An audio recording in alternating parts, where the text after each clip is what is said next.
RSS നിയന്ത്രണത്തിലുള്ള സ്കൂളുകളിൽ വിദ്യാർത്ഥികളെ കൊണ്ട് അധ്യാപകർ പാദപൂജ ചെയ്യിപ്പിച്ചു. ഭാരതീയ വിദ്യാനികേതന്റെ കീഴിൽ പ്രവർത്തിക്കുന്ന കാസർഗോഡ് ബന്തെടുക്ക കക്കച്ചാൽ സരസ്വതി വിദ്യാലയത്തിലാണ് പരിപാടി നടന്നത്.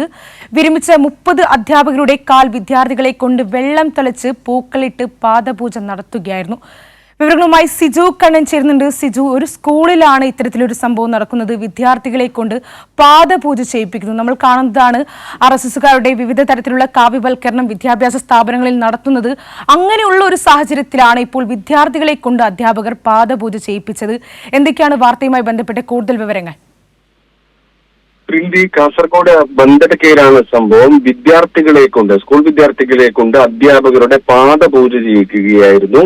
പ്രാകൃതമായ രീതിയിലുള്ള അപരിഷ്കൃതമായ രീതിയിലുള്ള ഒരു ആചാരമാണ് സ്കൂളിൽ നടപ്പിലാക്കിയത്. RSS നിയന്ത്രണത്തിലുള്ള ബന്തെടുക്ക കക്കച്ചാൽ സരസ്വതി വിദ്യാലയത്തിലാണ് പരിപാടി നടന്നത്.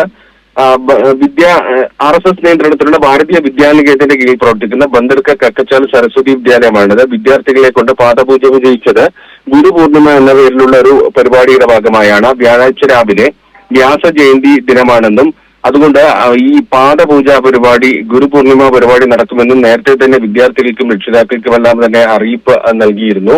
ഇതിന്റെ ഭാഗമായി അധ്യാപകരെ വിദ്യാലയ സമിതി ആദരിക്കുന്ന ചടങ്ങിന്റെ ഭാഗമായിരുന്നു പാദപൂജ നടത്തിയത്. സ്കൂളിലെ വിദ്യാർത്ഥികളെ നിലത്ത് മുട്ടുകുത്തിയിരുത്തി കസേരയിൽ ഇരിക്കുന്ന അധ്യാപകരുടെ കാലിൽ പൂക്കളിട്ട് വെള്ളം തളിച്ച് പൂജ ചെയ്ത് തൊട്ട് വന്ദിപ്പിക്കുന്ന ഒരു ചടങ്ങാണ്. നിരവധി വിദ്യാർത്ഥികളെ കൊണ്ടാണ് ഈ രീതിയിൽ ചടങ്ങ് ചെയ്യിപ്പിച്ചത്. വിദ്യാലയത്തിന്റെ പരിധിയിലുള്ള വിരമിച്ച 30 അധ്യാപകരെ ഇവിടെ പാദപൂജയാണ് ചെയ്യിച്ചത്. സംഭവത്തിൽ വലിയ പ്രതിഷേധം ഉയരുന്നുണ്ട്. അപരിഷ്കൃതമായ രീതിയിൽ വിദ്യാർത്ഥികളെ അധ്യാപകരുടെ പാദപൂജ ചെയ്യിച്ചത് പ്രതിഷേധാർഹമാണെന്ന് SFI ഏരിയ കമ്മിറ്റി പറഞ്ഞു. അതോടൊപ്പം തന്നെ ബാലസംഘം ബേഡകം ഏരിയ കമ്മിറ്റിയും പ്രതിഷേധവുമായി രംഗത്തെത്തിയിട്ടുണ്ട്. പ്രതിഷേധാർഹമായ ഈ സംഭവത്തിൽ അന്വേഷണം നടത്തി അധികൃതർ നടപടി സ്വീകരിക്കണമെന്നാണ് ആവശ്യപ്പെട്ടിരിക്കുന്നത്. ശ്രീനിധി.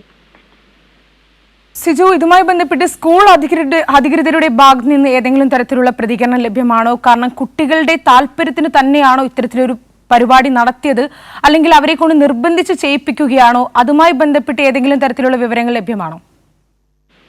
സ്കൂൾ അധികൃതരുമായി ബന്ധപ്പെടാൻ ശ്രമിച്ചിരുന്നതും കൃത്യമായ വിവരം അവരുടെ ഭാഗത്ത് കിട്ടിയിട്ടില്ല. പക്ഷെ അവരുടെ സമൂഹ മാധ്യമ അക്കൗണ്ടുകളിൽ നേരത്തെ തന്നെ ഈ പരിപാടി നടക്കുന്ന കാര്യങ്ങളെല്ലാം തന്നെ വിശദമായി അറിയിച്ചിട്ടുണ്ട്. രക്ഷിതാക്കളെ വാട്സ്ആപ്പ് ഗ്രൂപ്പ് വഴിയും അറിയിച്ചിരുന്നു. ഈ ഗുരുപൂർണിമ പരിപാടി വ്യാഴാഴ്ച നടക്കുമെന്ന് എല്ലാവരും എത്തണം, പരിപാടിയിൽ സംബന്ധിക്കണമെന്നൊരു വിശദാംശമാണ് അവർ നൽകിയത്. മറ്റു തരത്തിലുള്ള വിശദാംശങ്ങൾ ലഭ്യമല്ല. സ്വാഭാവികമായും ഒരു സ്കൂളിൽ അധ്യാപകർ ആവശ്യപ്പെട്ടു കഴിഞ്ഞാൽ വിദ്യാർത്ഥികൾ ചെയ്യുന്ന നിലയിലേക്ക്, ചെറിയ പ്രായത്തിലുള്ള കുട്ടികളാണ്, അപ്പോൾ അവർ ചെയ്യുന്ന നിലയിലേക്ക് കാര്യങ്ങൾ നടക്കുകയായിരുന്നു എന്നാണ് മനസ്സിലാക്കുന്നത്. വിദ്യാലയ സമിതിയുടെ പേരിലായിരുന്നു ഈ ഗുരുപൂർണിമ എന്ന പേരിൽ ആ ചടങ്ങ് സംഘടിപ്പിച്ചത്. നമ്മൾ പ്രാകൃതമായ രീതിയിൽ പണ്ട് പുരാണ കഥകളിലൊക്കെയാണ് ഇത്തരം ചടങ്ങുകൾ കേട്ടിരുന്നത്. അത്തരം ചടങ്ങുകളാണ് ഏറ്റവും പുരോഗമനപരമായ ഒരു സമൂഹത്തിലേക്ക് സ്കൂളിലേക്ക് കൊണ്ടുവരുന്നത്. സ്കൂളിൽ വിദ്യാർത്ഥികളെ മുട്ടുകുത്തിയിരുത്തി ആ ചിത്രങ്ങൾ നമുക്ക് കാണുന്നുണ്ടല്ലോ. കസേരയിലിരിക്കുന്ന അധ്യാപകരുടെ കാലിൽ പൂക്കൾ ഇടുന്നു, അതോടൊപ്പം തന്നെ വെള്ളം തളിക്കുന്നു. ഇങ്ങനെ പൂജ ചെയ്യുകയാണ് അധ്യാപകരുടെ കാല്.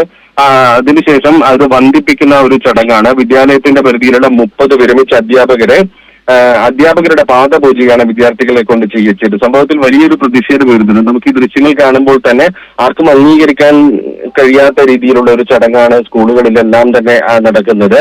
ഏറ്റവും പുരോഗമനപരമായ ഒരു സമൂഹത്തിനകത്ത് ഒരിക്കലും നടക്കാൻ പാടില്ലാത്ത കാര്യമാണ് നടക്കുന്നത്. അതുകൊണ്ട് തന്നെ SFI ഏരിയ കമ്മിറ്റിയും അതോടൊപ്പം തന്നെ ബാലസംഘം ബേഡകം ഏരിയ കമ്മിറ്റിയും എല്ലാം തന്നെ സംഭവത്തിൽ വിശദമായ പത്രക്കുറിപ്പിറക്കിക്കൊണ്ട് പ്രതിഷേധവുമായി നിലവിൽ രംഗത്ത് വന്നിട്ടുണ്ട്. ശ്രീനിധി.